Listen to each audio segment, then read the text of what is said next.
ဧည့်သည်တွေအိမ်လာတဲ့အခါတစ်တီးတွေကိုဒီလိုလှလှပဖြတ်တောက်ပေးလိုက်ရင်လူတိုင်းအားအသင့်သွားမှာပါလွယ်ကူပြီးတန်ရှင်းတက်ရက်တဲ့နည်းတွေကိုအောက်မှာတစ်ခုချင်းပြောပြမယ်နော်တဖျဲသည်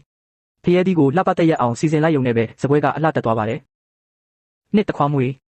အပေါ်ဘက်ကအစိတွေဖယ်ရှားပြီးအလျားလိုက်နှစ်ဖက်ဖြတ်ပြီးရင်တဝက်တည်းညီဖြတ်လိုက်ပါတေးသေးလေးလှလှပပဖြစ်လို့ဧည့်သည်တွေကတေချာပေါက်ချီးကျူးကြပါလိမ့်မယ်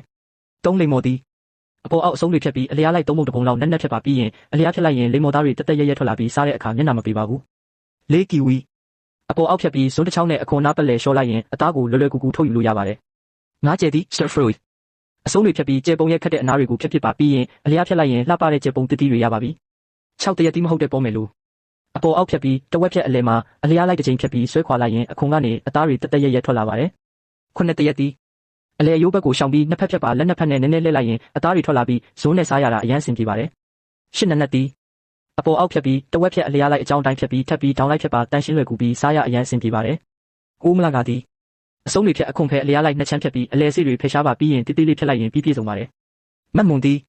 အယိုးပက်လေကိုဒေါင်းလိုက်၄ချက်ဖြတ်အလဲမှာအလျားလိုက်တစ်ချက်ဖြတ်ပါနည်းနည်းလှည့်လိုက်ရင်အသားတွေလွယ်လွယ်ခွာထွက်လာပြီးတတိပန်းကန်အတွက်အရန်လာပါတယ်တဲတီးအပေါ်ဘက်မှာစတူရန်ပုံဖွင့်ပြီးအတွင်းခွဲလိုက်တိုင်းအောက်ဘက်ကိုချစ်ပါအလဲကအစိပ်ပိုင်းကိုဖယ်ပြီးအပိုင်းတွေခွာပါအကြီးစားကွက်တစ်လုံးပေါ်မှာလှန်ပြီးတိတ်ခောက်လိုက်ရင်အစိပ်တွေတန်တန်ထွက်လာပါတယ်တနစ် dragon fruit အဆုံးတွေဖြတ်တဝက်ဖြတ်ပြီးအစိပ်ဖြတ်ပါပန်းပုံလိုစီစဉ်လိုက်ရင်နင်းစီပန်းလိုလှပသွားပါတယ်တခြားနည်းနည်းဖြူလိုက်ရင်ကလေးတွေအရန်ကြိုက်ကြပါလိမ့်မယ်